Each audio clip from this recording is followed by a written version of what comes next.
All righty, welcome everybody, and welcome to the Monday Open. And boy, oh boy, our markets revving up today. It's not something we didn't probably expect, but they're getting hotter and hotter and hotter as we go to the 6,200 and possibly beyond. I hope you had a great weekend. I hope you're ready for a very interesting week in markets. We're talking stocks, obviously commodities and cryptos, and of course everything else that in between that we need to. Lot to discuss today. We'll be going through where we think we are in terms of the stage of this rally. We'll also be discussing the idea here about the market pricing in the cuts. So according to Morgan Stanley, they say the strategist sees more room to run. Does anyone else always get nervous when they write these types of articles? I remember the articles that say the market will short even more and then it will sell to the forever and crash. That's the kind of article I like to see. I don't really like to see these ones. Morgan Stanley saying there's more room to run. That makes you almost want to run. Equities may have already started to price in Fed and interest rate cuts. What do you guys think we hit this week? Let's get some random chat comments. What do you think? Are we hitting 6,300 this week? Are we going to stop at 6,200, 6,250? Let me know and check it out. Taylor says here, intro music is way too upbeat for 10:30 p.m., mate. Love from Melbourne. The problem is not everyone's from Melbourne. Not everybody lives in the middle of nowhere, according to the rest of the world, which is Australia. Anyway, let's get into the market, guys. First up, I don't really want to discuss this chart too much. It's actually not the one I wanted. I think I want the next one. But this is the inflation versus the 1970s chart that I have shared. And I might as well just quickly put it on here. So obviously, guys, you know that this is the question mark. Are we going into a period of reflation? Are we going to see some inflation coming back here? And are we at the low? What do you think, chat? You think we're at the low? I tend to believe we're probably going to bottom inflation around here. But that's not just based on this one parameter. It's obviously based on a couple of things. Let me get up the second chart that I did actually want. Oh, I did have it ready for you. There you go. See? Put in a little bit of work here. Now, this is from Grant Hawkridge. He's another fellow Aussie. There's quite a few Aussies out there that do some pretty good US stuff. We do know the best market in the world, the US market, but there's also some good analysis coming through here. And obviously, he's corresponded a bunch of different bull markets together to kind of see where we're at in terms of current ones, what trajectory we're on in terms of the most similar periods of time, and where could we be going. So there's a lot of stuff in here. There's a lot of noise. And you might see a lot of it's kind of like, whoa, like this. And that's because it's 2025. Let's not forget, 2025 is Chop City, okay? So just while you think you're getting really bullish, don't forget it is mostly expected to be an underperforming year, as in we're going to go sideways a lot more. And that is now we are at this all-time high, becoming less and less what people are thinking about. First 2 weeks of July do tend to be more bullish. Second half of July tends to be more bearish. And obviously the markets have picked it up this way. A couple of chats coming in here. China is in deflation. So I guess USA will be too. It's a fair point here from Valdo. Near or at the low may take a little bit more time to base off. Fair enough, gold. Absolutely. And then we've got here, hi, Tom. Replied to your X post for the show today if you have time later. I made a post for today's show. Oh, you mean it's in there in the comment section right now. Okay, I getcha. Welcome, Dave. Good to see you, man. I live in Melbourne, FL. Melbourne, that's a different Melbourne. SPY and ES has trend lines from last highs. We will get to the SPY trend line. Okay, well, let's discuss that. It's a good point. So we'll go over here to the SPX first, and we'll start. Now, whenever you're doing analysis on markets, just remember the best thing to do is obviously you can set up regular and log, of course, but you want to be doing that type of analysis. S&P first, always one of the most important markets to do your trend lines on. And there are quite a few different trend lines that people are using. So obviously you've got people using trend lines through previous highs. You've got some that are coming through this way. This will be a classic one that I think a lot of people will have. It'll be something like this, which will be, going back over here, and they'll have that type of thing on X. You got to be a little bit careful whenever you're using trend lines. To me, the main two would be the one that we've seen more recently find highs, which is this one here. And that would traject out pretty hard we'd be like sitting at a pool with the pullback we have seen about 6,700. And then, of course, if we get this one that goes through the highs, something around a 6,300-ish level, which I think a lot of people will have this one. Have you guys seen these two hanging around in the X universe? If you're watching on X or on YouTube, I'm pretty sure that's the two classics that people have. And there's one that goes back from, it's not even based on dailies. It goes back from the end of time, and they pull it through like it's from the 1920s or something. I wouldn't be using a trend line from the 1920s, but hey, whatever. So they're probably the two classics, and that's probably the two areas. Now, we knew that last week when we came in, if we did take the high out, we probably were going to squeeze. And this is just pure technicals played with too many people being offside. Remember, we were down here at 66,000. We opened last week.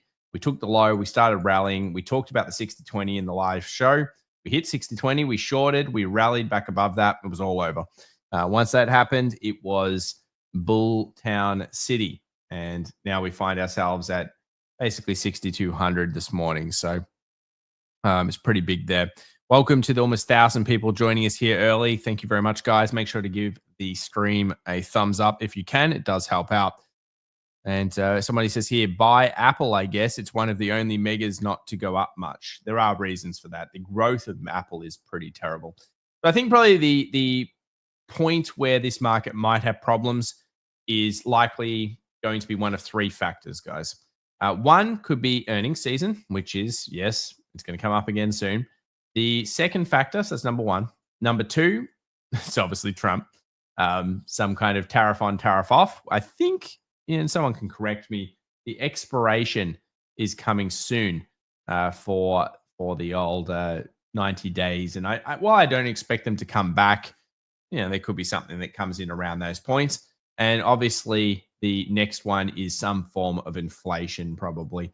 It looks like this BBB, the Big Beautiful Bill, or whatever it's called, will likely in some way pass. And that's also getting people excited about a sugar rush. And of course, deregulation has been the storyline. And the biggest deregulation storyline, in my opinion, what do you think the market sector is, guys? It is almost unfathomable how this is going to work out. And I know we've got a couple of bros in here that are going to say this is the best thing ever. But I really think that we are witnessing something very, very dangerous that's about to appear in these markets. Can anyone guess that?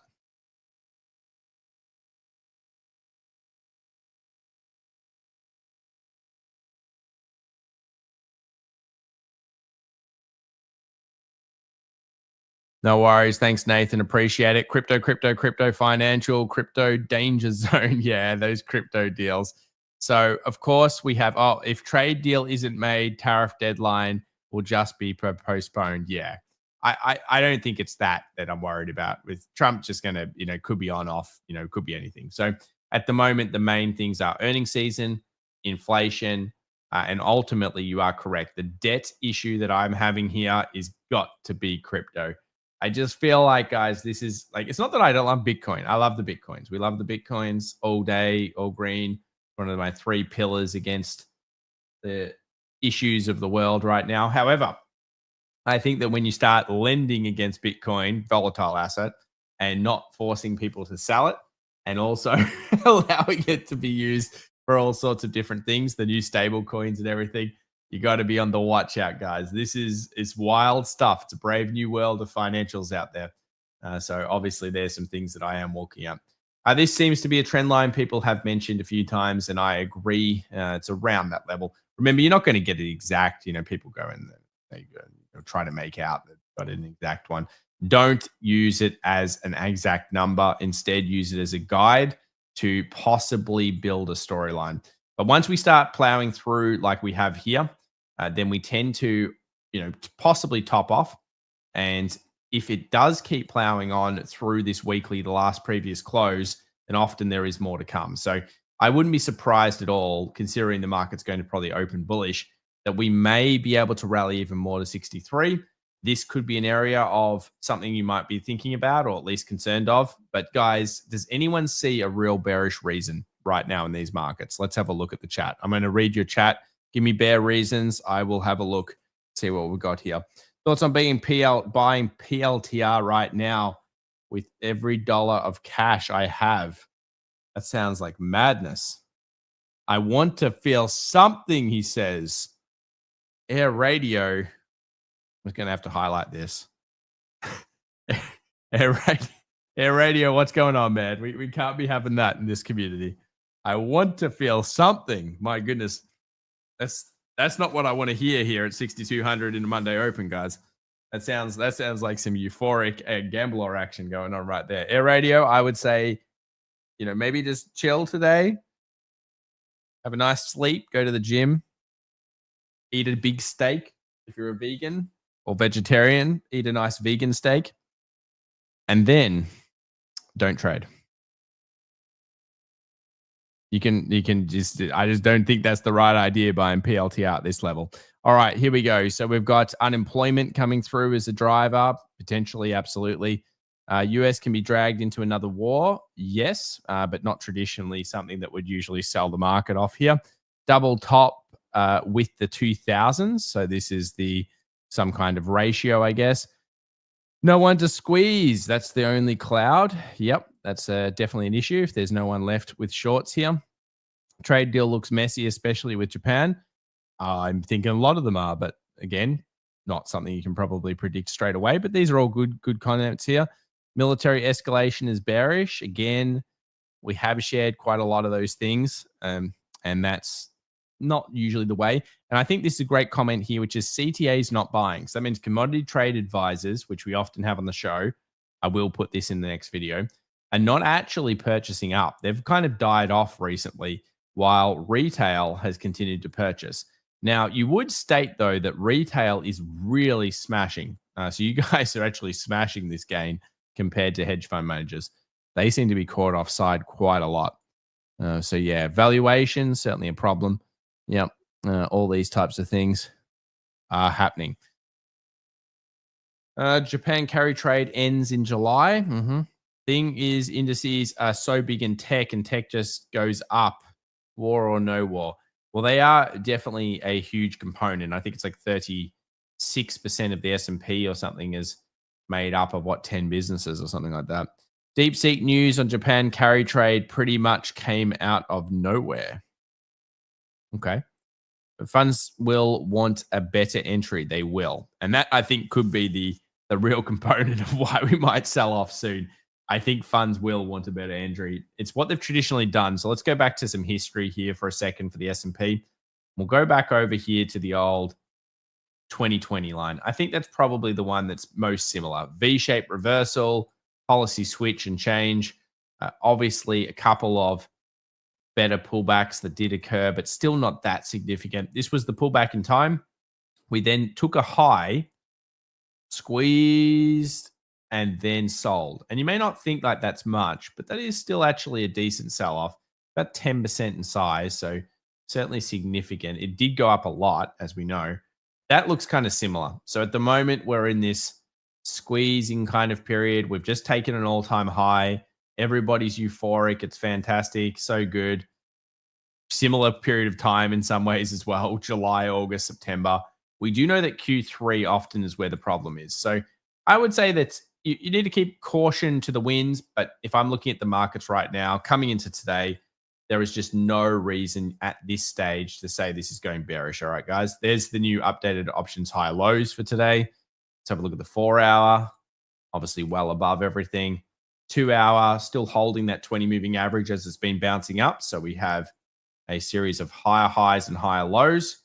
And we do know that, of course, the options market is still very, very strong on the call side. Your tabs bar is WTF. Oh, that reminds me. Yeah, dude, I got to have a lot of tabs. I know where all of them are, though. Don't you worry about that. Got to have a lot of tabs, man. If you don't have a lot of tabs, you're not doing it right. There we go. We fixed it. Now you can't see my tabs. They're my secret tabs, man. Most people would say, how can you have 70 tabs? And I would say a lot of RAM. A lot of RAM, guys. You need a lot of CPU RAM action.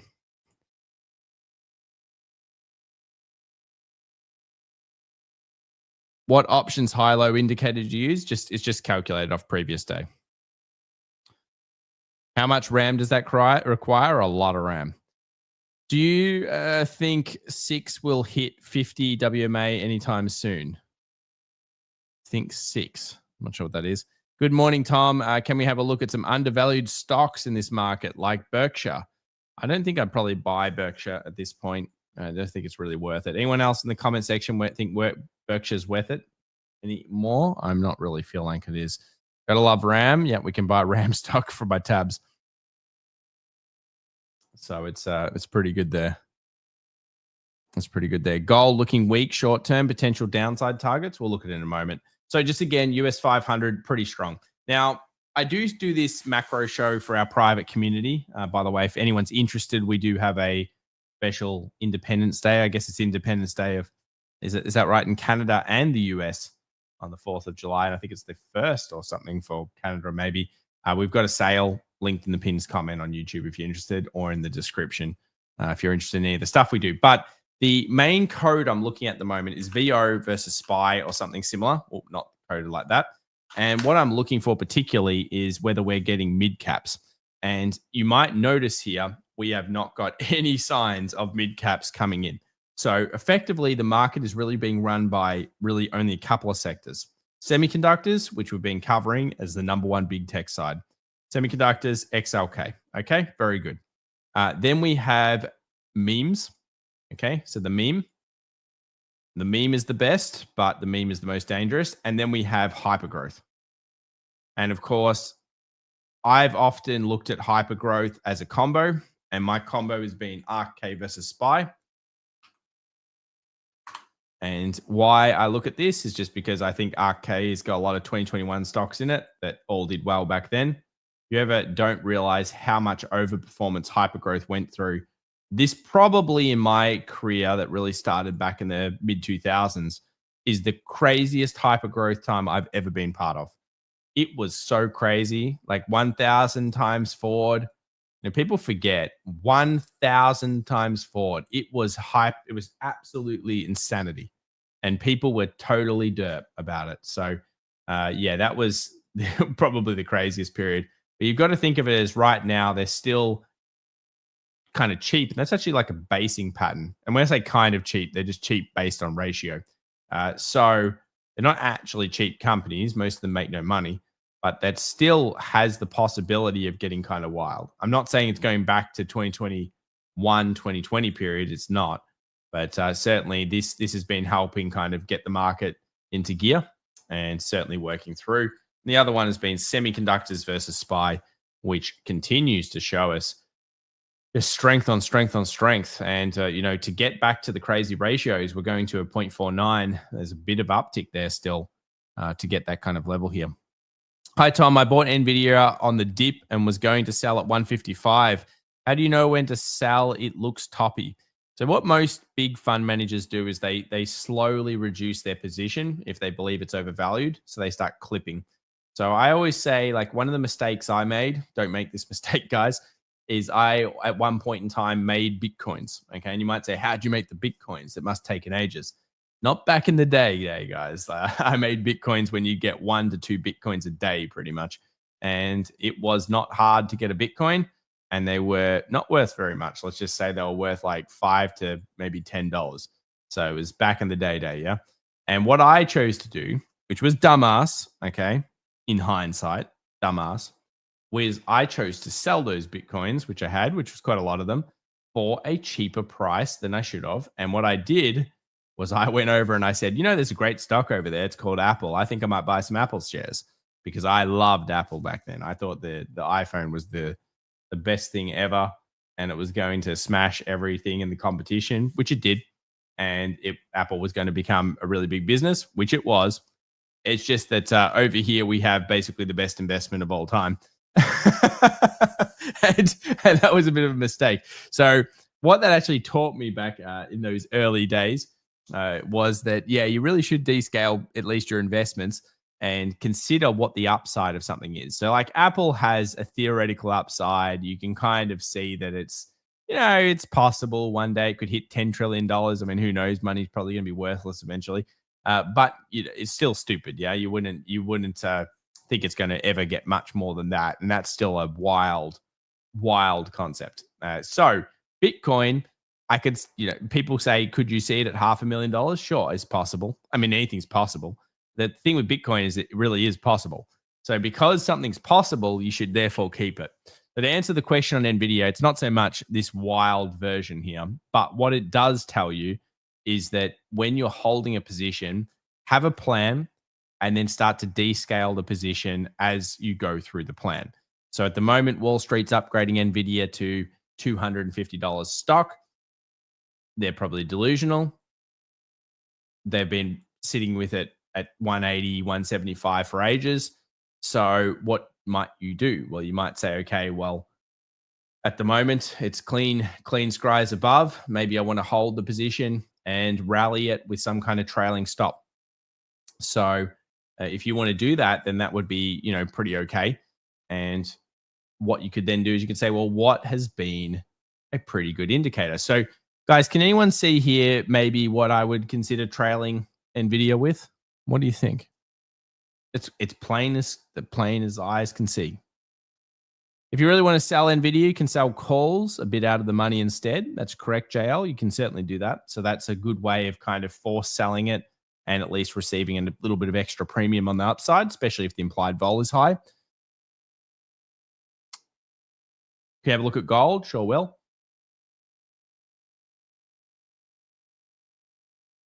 $20 MA, absolutely. Chris, few of you guys absolutely getting it correct. Yeah, so the 4-hour 20 seems to be a pretty decent level.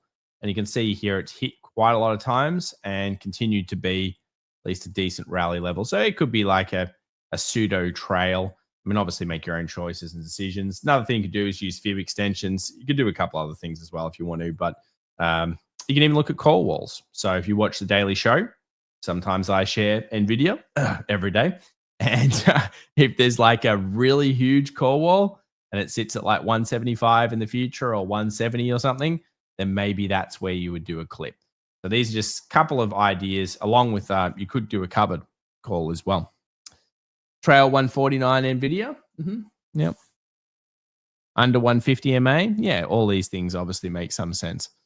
Nvidia easy 180 USD according to Prins. Last all-time high on the EU, he says. Absolutely, it's possible. I don't know about easy, but certainly anything. It has been sitting for a long time, so certainly very, very possible, guys. Give me one sec.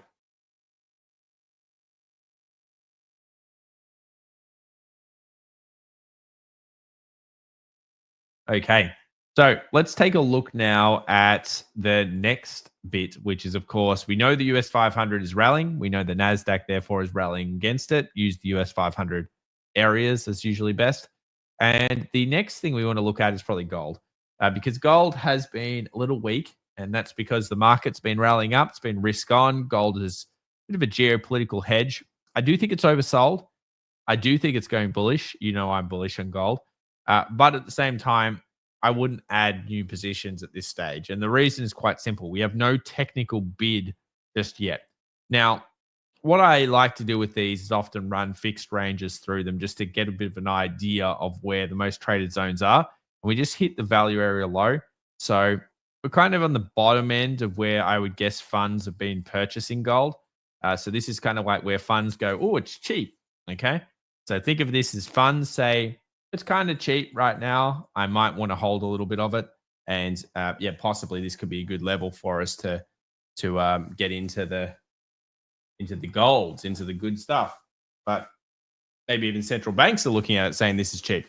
But they've bid it a little bit here this morning. Level I'm looking at this week is 33.50-ish.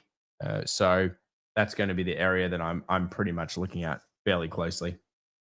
You want to look around 33.50-ish. Money from gold will go into home builders, or home builders looks okay on. Why is everyone looking at home builders? I had another question about this today.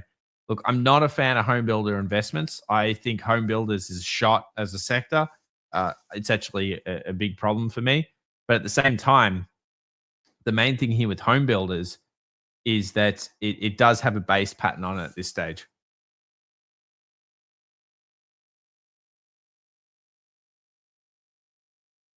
So yeah, I don't think we're quite at the point now where home builders is an awesome investment. I think home builders is like a decent little potential trade pace pattern.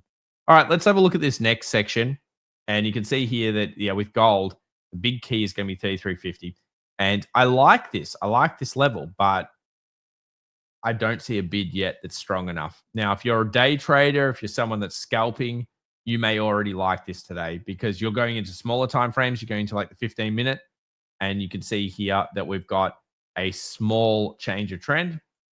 So we've got a little bit of a lightning bolt kind of coming through, and we've got kind of the most traded area through that range, which is about here. So you're kind of seeing a bid, and if that takes out 3,300, it's probably going to get further bidding. So that's fairly decent, I would say, from that perspective. Now, dollar is also weakening still, although it's basing a little bit here on the 4-hour, but dollar still has been traditionally quite weak. There's no reason yet to say that the US dollar is going to strengthen up heavy, except for the small time frame.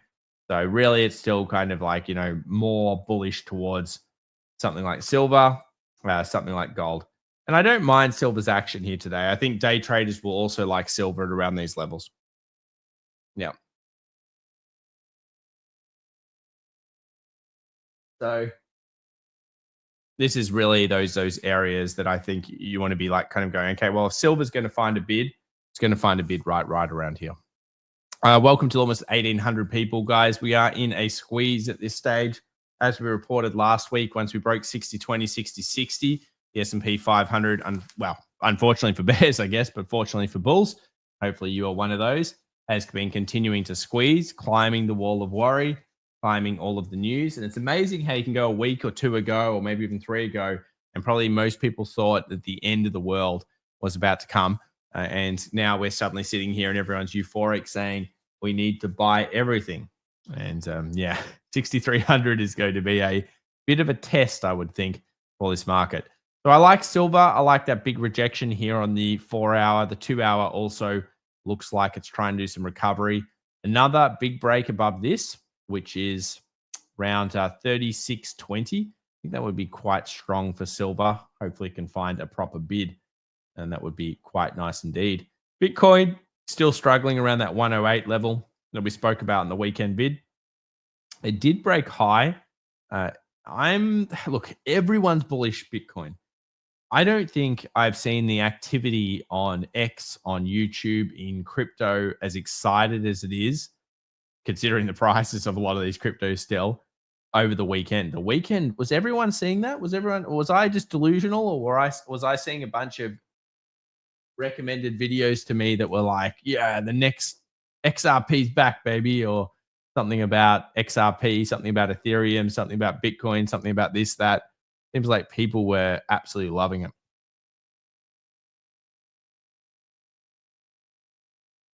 Did you catch Trump last night saying there's no way to talk to every country? So he's thinking of going 25% with everyone. Oh my God. Did he really say that? I did not see that. Yeah, because when you make it an all-time high in bullish signal, I think a lot must own money managers have to buy. Yeah, that's true. My whole feed at the moment is crypto shills. Yeah, I do feel like there's a lot of crypto going on. Same here. Everyone is saying up, which makes me worry and headed down. It's fair. You know, it's always good to have a little bit of healthy skepticism, but remember to follow the flows. So ultimately, if the flow's going up, and you know, everybody else is still going, you know, bullish, well, for that period of time it's still likely. But if the flows start going down and everyone's going absolutely hysterical about how it's all good, you certainly want to be following the flows. And that's what we do try to do on this channel. I'd say Bitcoin's still struggling a little bit with the 108. It's kind of catch 22. And the main reason I say it's catch 22 is because we're still struggling on Ethereum. So Ethereum is right smack bang on the most traded zone. And you might say, well, Tom, why do you even care about Ethereum? It's because all the cryptos are doing this. So if we look at Solana, just for example here, we'll go over to Solana. You can see that Solana is kind of breaking through its downward trend line. And it's also got like a 4-hour inverse head and shoulders on it. But it's kind of right around that resistancy zone. So I'd like to see one final push coming from Bitcoin, Ethereum, Solana, probably any other ones, XRP, doesn't matter. that final push will probably force a lot of squeezing. But at the moment, I feel like we're right on that catch 22 for the crypto markets, which is very different than the stock market. Let's have a look at the yields. US 2-year down. Speculation, of course, that Powell will be kicked and that we are pricing in now, supposedly, is it 3 rate cuts, I think? 3 rate cuts are now on the table. This week is also about jobs numbers. So do remember that when we come into this week, oops, we'll skip ahead. So there we are. This is all the news. Bank holiday, July 1st, obviously in Canada. And then we've got ISM manufacturing PMI for the US. And then we come down. Don't worry about this number. It's usually crap. And then we come down more. And here it is. So the non-farms number. Now it's expected to be, what is that, 120K. But I feel like look, who really cares? It could be weaker, it could be stronger. But I think this could definitely get a bit of the vol and a bit of the news stories going. So this is really probably the main part of this week. Jerome Powell, I think, has something to say as well, but this is the one. The jobs number usually gets the vol going. It can crank markets one direction, then an opposite direction. So be very careful over the first 30 minutes. Who in the chat's ever seen this before? Between the first 30 minutes and 1 hour. That's usually where you get those reversals. Anyone ever seen a good old non-farms reversal? Go off in one direction and then skip to the next and then completely reverse, go off in the other direction. And by the end of the day, it's somewhere else. If you have, let us know in the chat. I've seen that quite a while. How high are we talking? At this stage, we're looking at 6,300 as a possibility this week. 6,200 is a call wall. But if we manage to close high above 6,200 today, 6,210, 6,215, that should scale us to 63. I'd like to see if the 10 and 30 year can go up if they cut, like a lot of people say. Yeah, this is the common thing that I always get people mentioning. The main thing to understand when it comes to yields is that the Federal Reserve controls the short yield. So that is the 1 year, 2 year, 3 year.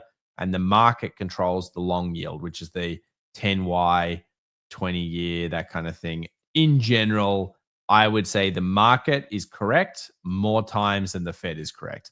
The Fed is usually wrong and slow and old and useless, and the market tends to spot the problem faster. So that's why you'll often hear Warren Buffett say one of his favorite indicators of all time, other than his own indicator, Warren Buffett indicator, is yields, and 10-year particularly. Tom, your sketching on top reminds me of that old video at the end of the world. Are we getting a bid on Apple today? This is a good one. I might have a quick look here. And AAVP72 says, hey, you have a viewer from Thailand, the lovely tropical island of Koh Samui. See? I said it probably correctly. Koh Samui, very beautiful, man. Well done. Hopefully you enjoy some, actually, I remember in Thailand, I caught a fish in the ocean somewhere, and they cooked it up, and it was damn good. One of the best fish I've ever had. It was a fish, that one. It was. My wife was like, man, that thing is absolutely good. And I said, yeah, I don't know why it's so good, but it was damn good. The display and everything, it was a beautiful thing. All right, so here's Apple. You can see very trap market in many ways, kind of like, obviously it's a dodge picture, but you can kind of get the idea here. You've got this really tight kind of range, depending on how you want to draw those lines. And what I consider this as doing is it's a coil. And this was a very coiled market here on Apple. And I'm waiting for the break, but nothing yet. Could it break up? Yes. Is it behind? Yes. Most retail traders obviously see that. This one has probably the worst earnings issues, I would say, out of all of the stocks, especially the tariffs. There are all sorts of problems for Apple, but it's just tight. It's a tight range, and it will break. And when it breaks, it tends to be aggressive. So I certainly one that I'm watching. I've said this to the private community that we have, plug for that. And I also, say it to you guys now. I think there's probably something here, but can't see it just yet. Can't see any break. If you have a level, let me know in the chat. I'll bring it up for everyone to see. Google continues its power housing, bit of catch-up play. I do like Google fundamentally, of course. The only problem with this stock is just politics, really. Government intervention. That's the issue with this one. Let's have a quick look at oil. Oil is still in the trap zone. So we cover it daily. I've said be careful of it last week for obvious reasons. Now we're down. So hopefully you were cautious. Anyone feel like trading oil long and then didn't because maybe certain members of the FX Evolution community didn't want to do that? I hope that anyone do that. Anyone actually stay away from this trade and manage to not get caned by this thing? I hope you did. A lot of people, I heard that even Andrew Tate came out and said that oil was pretty good last year. That's what I heard. I'm not sure if it's true or not, but that's pretty wild. What if Apple buys Perplexity? Google new all-time high before the end of the year, 210 plus. Yep, Google certainly still. I got burned. Matt, what happened? Matt, no. Oh, no, Matt. Were you watching the show? Was asleep when it spiked and didn't cut my losses on the way down. Oh no. Asleep. That's the dreaded thing. So we'll have to have all these brain chips in our mind so we can trade. So the brain can wake us up or it can trade for us and say, whoa, whoa, whoa. Stop loss initiated. Sorry to hear that, man. I hope everything improves and hopefully it wasn't too much money. All right, let's move over here to AMD questions. Is this still good? I like the level it hit last week. I think not that this is actually, it's not a line, by the way. But I do like the 147. I can see why people would take profit there. I'm feeling a little greedy, even though AMD's been doing really nicely. I mean, this thing is up big time off the lows. I just want to give you the percentage. Have a look at this. It's actually up 90.86%. That's incredible numbers. That is incredible numbers out of a big stock. And I know, yeah, it's done more in the past and stuff, but it feels like it's been a while since we got a nice 90% on some semis. So, yeah, it's a big level. I always usually go with if there's 3 of these big green candles, I'm pretty scared. And at this point, there's 2 of them. So I guess I have, maybe a concerned face, maybe like this, or maybe it's like a little bit like, oh, a little bit. It's like a robot face. There we go. We got a little robot face. So I'm going to say I'm concerned, but not necessarily thinking it's over just yet. Level I'd be looking at somewhere in this range, somewhere around 156, 157. Somebody else also losing big to a nap last week. It does happen. Didn't silver already break above the 36.2 lower high? Yes, I agree, Toad. I already think it's pretty strong. Stop losses are essential. That's true, but the problem is that oil gaps up, and it gapped big time over weekends as well. So that was another big issue here. Sleep is the cousin of death. Okay. That's a little scary. Love the robot face. Yep. Any insights onto Intel, the dreaded semiconductor? Look, I like I can't not like the base. If Wyckoff was my uncle, he would be telling me, Tom, take a look at this, bruh. I don't know if he'd say bruh, but he might say, take a look at this, Junior. And he'd say, damn, there's a lot of volume down there. What's my third law? My third law says that when there's a ton of volume, you know who's doing it. The invisible hand, guys. So I really like the weekly close. I got to be real. This is a gnarly looking candle. And then all of a sudden it comes out and actually nails against that. It's pretty strong.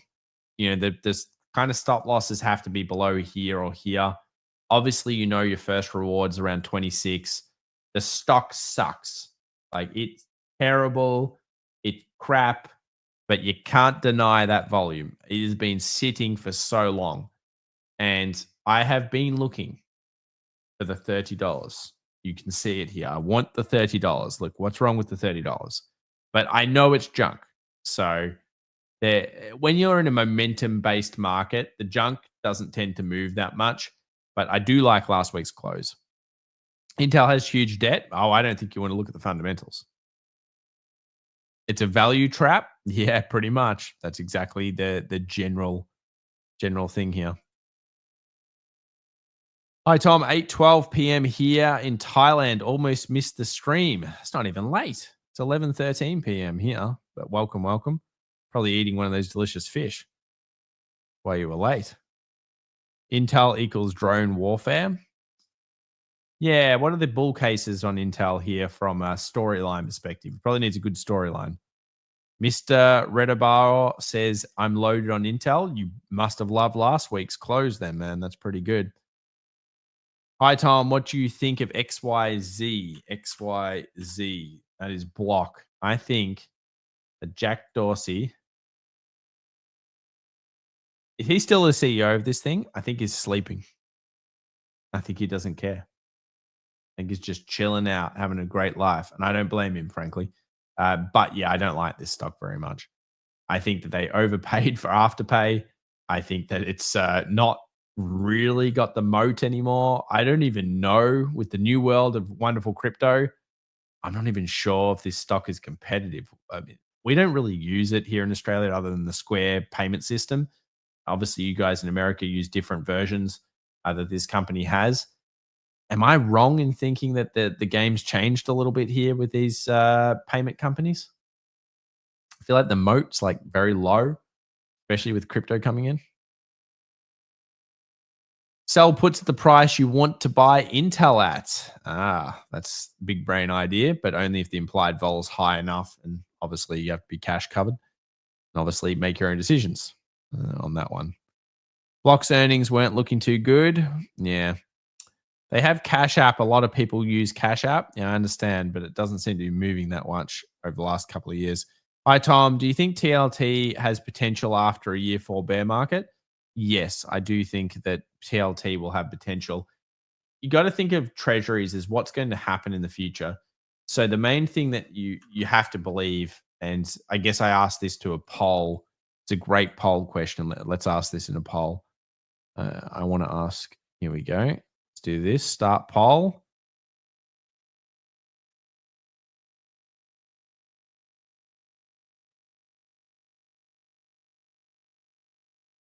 All right. It's a simple question, guys. Do you think Trump is going to kick Jerome Powell? All right. Answer the question and we'll see what this is going on. So we've got a poll, should be up by now. Do you think Trump will kick Jerome Powell? It's this simple.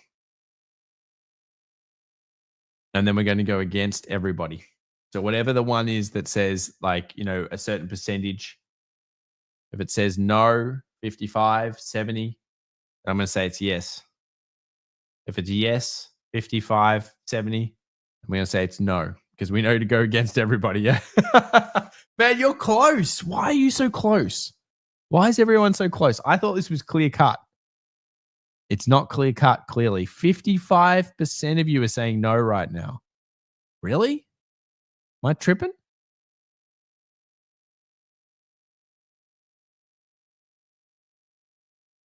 It's too late to make changes? What?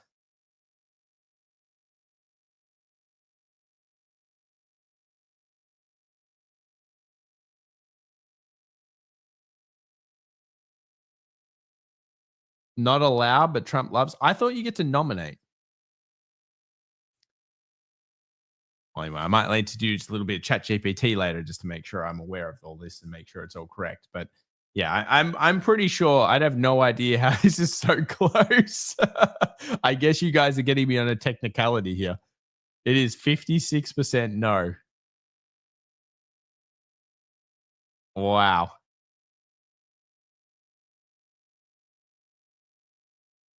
That is close, guys. You guys are blowing my mind here. All right. So anyway, what I actually do think will happen, regardless of the outcome of this, is there's likely a couple of cuts on the horizon.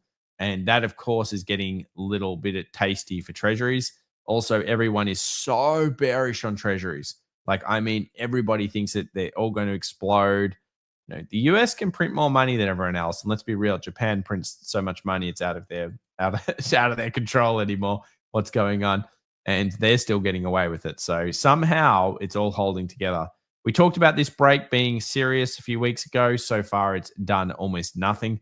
It's up like 1%. But yeah, I do think it's going towards 90, and I could see a massive trade on treasuries coming through over the next couple of years. That being said, timing is everything. Treasuries are trash most of the time, and do remember they are not really trades. They are generally investment vehicles to get access to certain, kind of cash and defensive style properties that some people want. So, guys, where do we sit? We sit at 6,200 on the open. We are a little, 12 minutes away from the open right now. We've got silver finding a little bit of bullishness today. We've got oil doing absolutely nothing. We've got copper finding bullishness last week, but not holding it through today's session. Bitcoin, everyone's ultra, uber bullish on it, but everything's at resistance. Ethereum, Solana, XRP, Bitcoin. So you've got your kind of like big 5, big 10 kind of cryptos pretty close to resistance or right around there. So be a little bit careful with that one. We'll update you at the end of today to see what's going on there. And of course, we still have one of the ones that I've always been looking at, which is China. It's just slowly moving up as the liquidity comes through.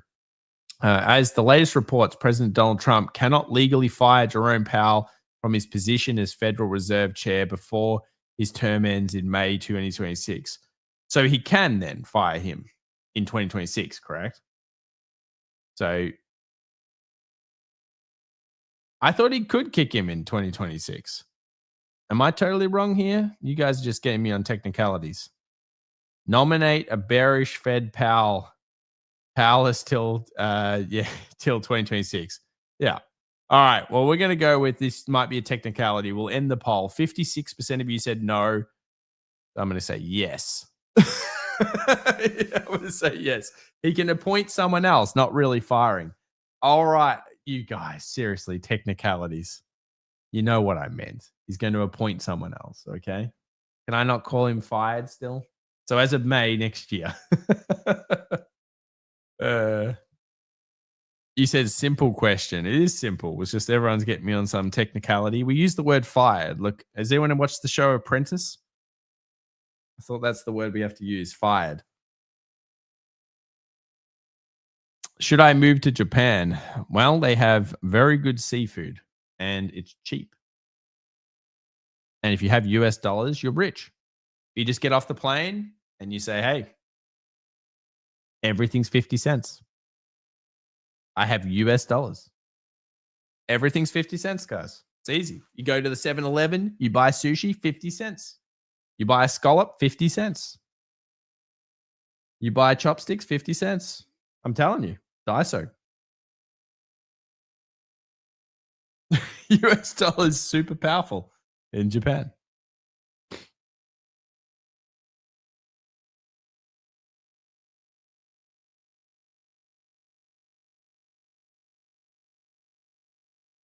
Everybody, don't buy sushi at 7-Eleven. No, you're safe in Japan from the sushi at 7-Eleven. However, I would suggest you go to a proper sushi place or sashimi. ADV says, I come here for financial advice, not talking about 50-cent sushi. All right, man. Okay, so next one. We know the market. We're not here for financial advice. We're talking education, thoughts on markets, that kind of stuff, man. You have to read the disclaimer up the top, So we got Bitcoin, resistances, cryptos, resistances, gold. Yeah, well, we talked about it already. Silver covered, Tesla. The age-old options play. So we've got 320 kind of around the base support for puts. I'm not sure if it'll hold on. I think it could go a little lower. This is a good put level, but we did see the puts kind of nominate back down to 300 again. And as you know, Tesla's been, I think Elon might be even tweeting again or Xing or whatever we call it now. Am I wrong? I don't tend to read his tweets, but was he having a go at the big beautiful bill again? Because if he was, then that could send it back down to 300. That seems to be where we're at. I'm looking for a heavy put wall. I just think at the moment you're kind of in the middle of neutral territory. If you want to go bullish, maybe wait for the market to actually go back above 331. That will then push a higher high on the smaller time frames and possibly push to 350 at that point. You got that kind of 350 call wall. But 330 is an interesting level. Here is question marks. And then 300 is the put wall. So, yeah, for me, they're the kind of main levels I'd be looking at. But Tesla, always a great trade stock. And I'm sure there'll be a trade on it very soon.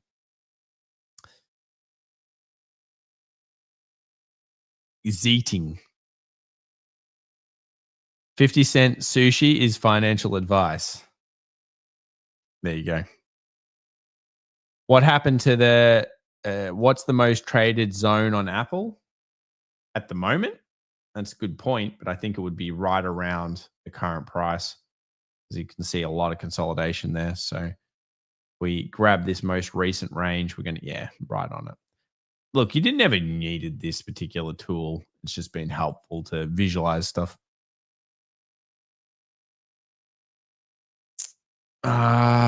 That cycle, have I seen it? Let me just have a look if this is the one I think it is. Yes. Yes. Yep. The thing is, he stole it or someone else took it, so I call it something else. But yeah, I've seen that cycle. It's not bad. It actually makes some sense. It's not fleshed out as much as my cycle theory, but yes, it's pretty strong. Am I the only one with the kahunas to short PLTR, says John? You might be, John. Let's have a look at PLTR. We'll look at the popular stocks now as we enter into the market open. So PLTR is up 4.71%. Shorted pretty heavy last week. Actually lost a decent amount of percentage. We lost 11.7. That's nothing compared to where it's been. Look, it's quite extended away from the weekly 20. Does anyone want to actually short PLTR up here? The only thing I say about it is I'm not a fan of these 2 wicks. I'm never a fan of seeing two pretty strong wicks coming off each other, especially when the other one's high and it closes on the low. It tells me generally that someone has taken profit. It gives me an idea that we're getting a pit or a further pullback. I don't think I'd be a buyer of PLTR here at these valuations, etc. But if I was holding it investment-wise, I don't know if I'd be terrified. This doesn't mean it has to crash. It just means generally more on the cycle of sideways. Speaking of crash, we have Circle, which is getting smoked in previous week. We lost the typical IPO, 41% of value in just a week. Now, as you guys know, I am hugely against IPOs in terms of believing in them. So what that means is they come in, good times, bad times for like 12 to 18 months, and then good times potentially if they're a good business. If you'd like to have a look at some of those, you can see Hood, you can see Coin, you can see Meta, you can see Facebook, and just Reddit probably will be like that. Everything just goes, it's the same thing. It always seems to be the same thing.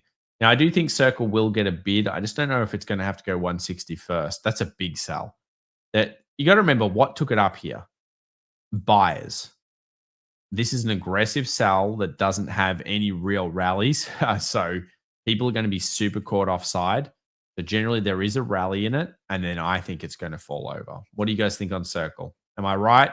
Is it going to be the exact same thing that we've done for 5 years straight? Or is it something else? That stock is definitely getting smoked. No worries, Ras. See you, man.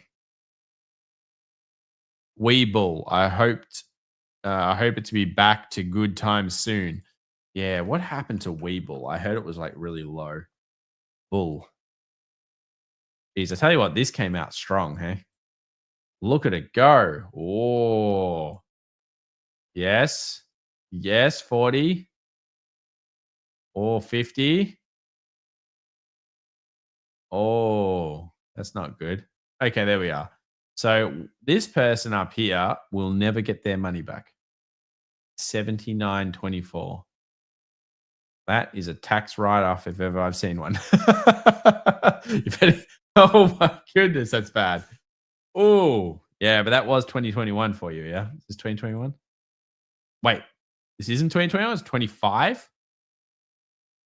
The hell? Oh, this is 2021. Man, I'm tripping. Is that's not real, is it? It only came on. Well, anyway, whatever, it's trash. And it's going to sit there for a bit, I think. They say that about Robin Hood. Yep. Well, that's right. But Hood has come back. So if you have a look at Hood, I never really doubted Hood's valuation and ability to get back, to be real. This one was a massive brand presence. So it was always going to do pretty well.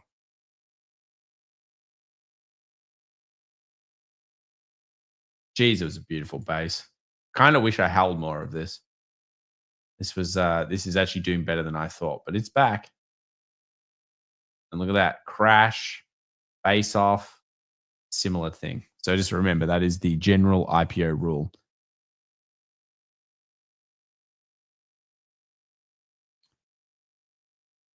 You can feel good about Hood. Yeah. It is $85. I thought it was going to be a little bit less than that. What about Oracle, Tom? Yeah, so Oracle is certainly one that I've got penciled in. I think someone asked me a question before. Do you have those stocks? Yes, I'm adding them. So that is the stocks that I believe are pretty solid in the AI revolution and continue to be pretty solid. And Oracle is one of those. So this one is already, very, very strong. So it's not one that I'd usually want to add straight away to. It's actually up 7.63%. And it's busting that 7,216. So that's strong. That usually means there's more to come. So basically, it might go off on a little run here after sitting for the last kind of 2 weeks. But yeah, this stock is ridiculous. Like it just keeps going and going and going and going and going. It's probably one of the better stocks of the last couple of years, I'd say, in terms of big caps. I mean, look at that, 318% returns. Very solid 22, 23, 24 returns. So, from the 2020 lows, you're looking at 248%. It's absolute smashing. And yeah, this is doing very nicely. To be busted above 217, though, that shows that when this market comes down, it's likely still to rally up for at least now. All right, guys, we are open. Let's have a look at the best sectors of the day. We'll do that right now as we see everything open up. We've got markets gapping above 6,200 hit by the US 500. So this is a hit to 6,200 basically on the open. Big level for it. Nice amount of options sitting there. Certainly quite strong. Through that high again, today's close, it's more likely than not we go to 6,300 if we do end up closing bullish. Silver gold opening flat as attack. Oil flat. Dollar pretty flat. Crypto down a little. So it's kind of uneventful there. I'm going to grab the sectors and see how they're going. Often you can tell a lot about how the market is going to actually play for the day on the sector opens. And you usually look for the first half an hour to 40 minutes and you get a lot of idea about the flows. And one of the charts you can do that, not sponsored, is Koifin. It's got pretty cool nice little open here. It's a good little app. And you'll notice here it is tech. So it is risk on communications, tech, financials, and banks. So it is most of the defensives down the bottom and most of the growth kind of stocks up the top. So that usually is a good sign. You can see here again, speculation, particularly the banks. They've been doing quite well. I'll just show you the banks. You can see the sectors. So if you go to XLF, that's almost an all-time high coming into another earnings season coming up. And that is quite strong. So yeah, we've almost got a new all-time high on financials. Big breakout last week above this consolidation. Have a look at KRE, regional banks. Again, deregulation. Nothing hates deregulation. We always love deregulation. So this is a very strong kind of, again, bullish sign. Market's pretty happy with themselves in terms of where they're moving and how things are moving. So yeah, it's not bad, guys. This is not really bad at this stage. We're just watching very patiently. I do have mostly everything in overbought, but it doesn't mean that it's going to fall tomorrow. Remember, we just follow the trend, follow the flows. So financials closing above these levels, I think it's going to be relatively significant. Took my calls up 300 on a pop. Very good, Darth. Well done. Let the semis dive today. Let's see semis dive today. We'll see. They do. Google popping. Google certainly behind the others. Nvidia down 0.17. Was Intel crap back in 2023 or just recently? Because if it was crap, it didn't stop it from going to 50. Yes, it has always been crap. So that is correct. Intel can still ramp. But in terms of has it been a crap investment? Yes, it was crap back then as well. Got to pass legislation before deregulation. I understand, but the market prices in like it's happening. Trump nominates a new bed chair and then Congress approves. I get you. Google dumping at the moment. How dare you say that? 0.98, man. Barely dumping. You know, people use these big words: crash, dumping, apocalypse. And then it's like 0.2%. Anyone else notice that? It's so funny. I know exactly when somebody says it's dumping, it's crashing, all of these things, it always is a day trader, a scalper that watches the market open. It's always that person. You know it to be true because they're not sitting on this chart. They're not sitting on a daily. I know where you sit. You're sitting on a 15-second. And you're looking at it and you're like, oh, whoa. And you're like zoomed in like this. Zoomed in like that. You know, big candles. There we go. And it flies off the screen. And then you're like, oh, it's jumping. 15-second charts. Oracle up 8. Yeah, Oracle's a beast. It's only 5 minutes. Okay. All right. I give you a pass. I'm on the 15-second chart. You're on the 5-minute chart. I know a lot of people who call 2022 bear market based off nomination cycle and Federal Reserve chair alone. That's correct. So generally, that one's a pretty classic, what you call midterm year concept. Yeah. I don't think nomination cycle, like, yeah, I mean, federal chair reserve, that's one thing, I guess. But the presidential cycle is well known.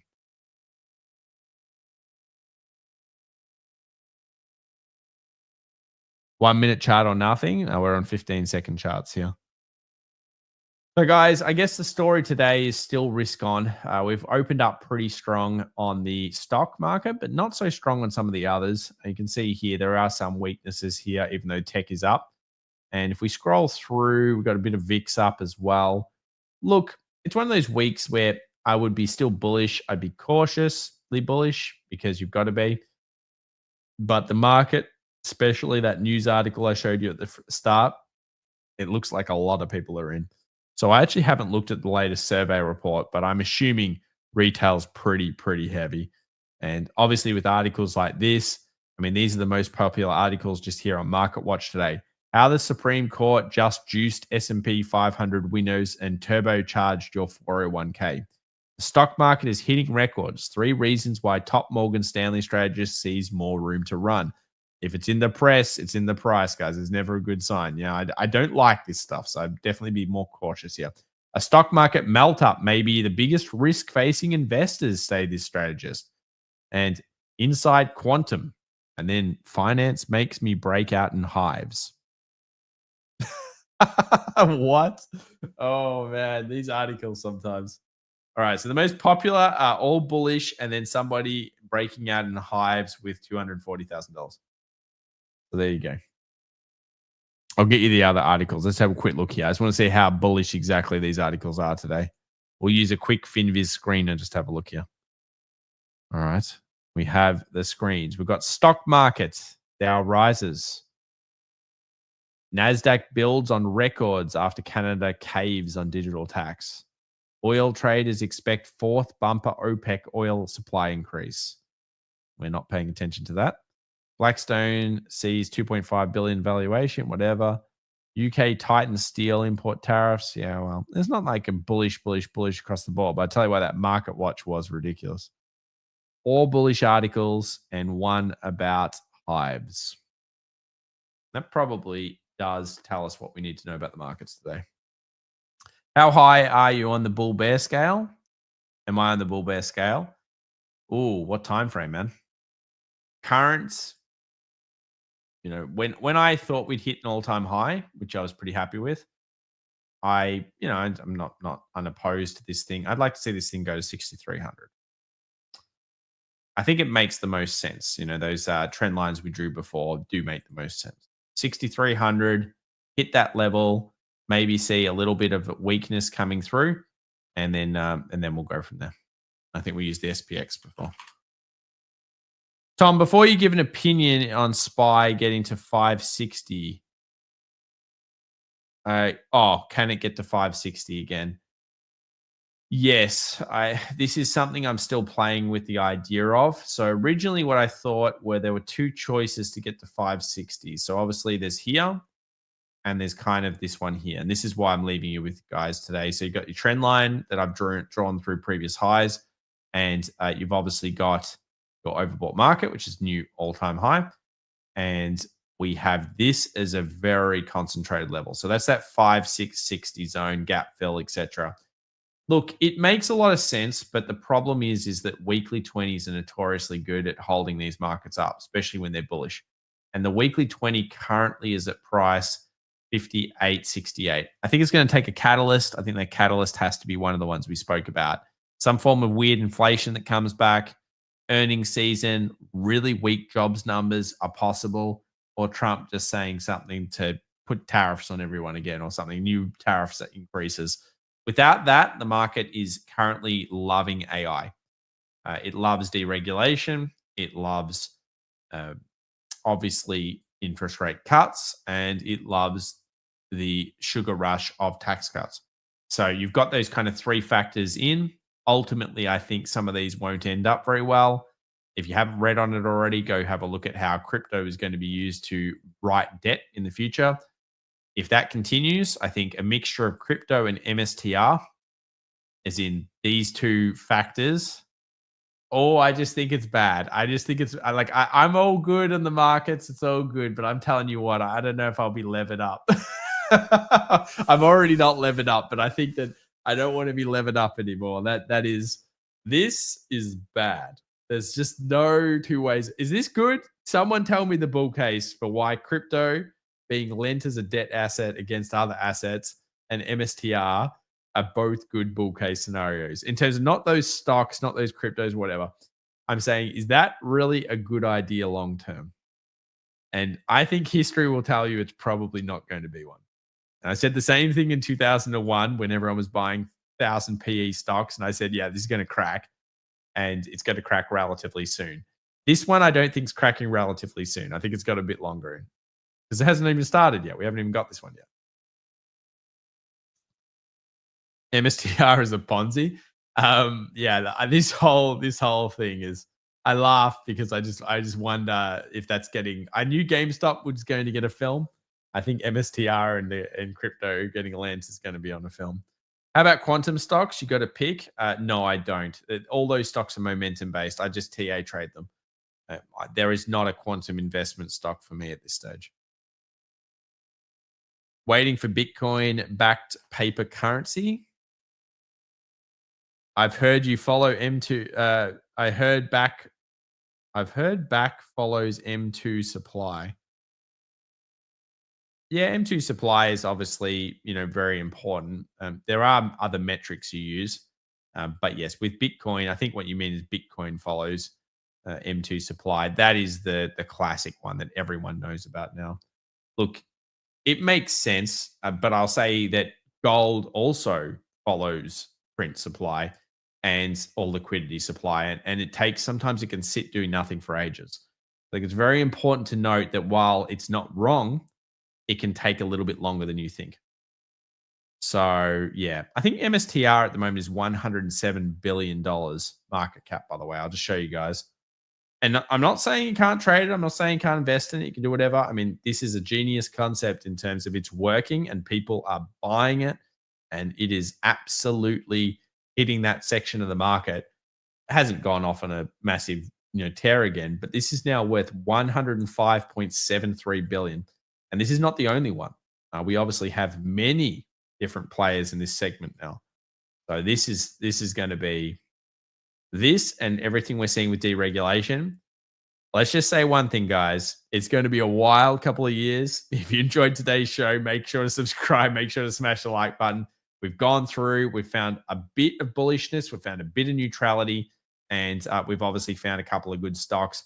And the real question is going to be, how much higher can we go?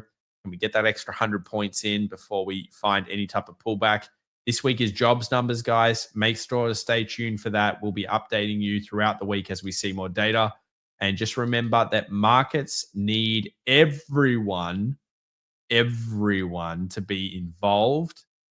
And we don't have everyone involved. We've got most people involved for you to really see an epic crash. And I'm not so sure we have everyone involved yet. I know we've got retail. I know we're involved. But hedge funds seem to be a little far behind. Some bears seem to still be out there again, coming out of the woodwork recently, saying, I'm short in the market again. Usually they have to be KO'd. And until they're KO'd, you can't be really sure markets are at their top. So just be, cautious, but follow the trend, follow the money, follow the flow, like we always do on the channel.